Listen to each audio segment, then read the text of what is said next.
परिसरातील मोकळ्या मैदानात एका तरुणाचं दगडाने ठेचून खून करण्याची धक्कादायक घटना सोमवारी सकाळी उघडकीस आली। विनायक कामण्णा हक्के वय वर्ष 29 सध्या राहता कल्याणनगर भाग 1 मूळ जामगाव तालुका मोहोळ जिल्हा सोलापूर असे त्या तरुणाचे नाव आहे।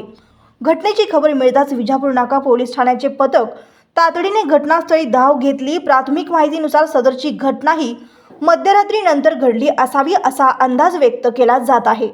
हा प्रकार नेमका कोणत्या कारणामुळे झाला असावा याचा पोलीस शोध घेत आहेत।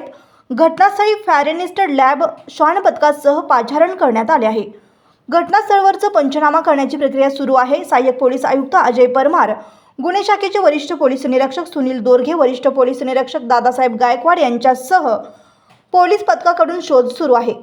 1 जुलैपासून IPC 302 ऐवजी BNS कलम 103 अन्वये गुन्हा नोंद होईल असे पोलिसांकडून सांगण्यात आले।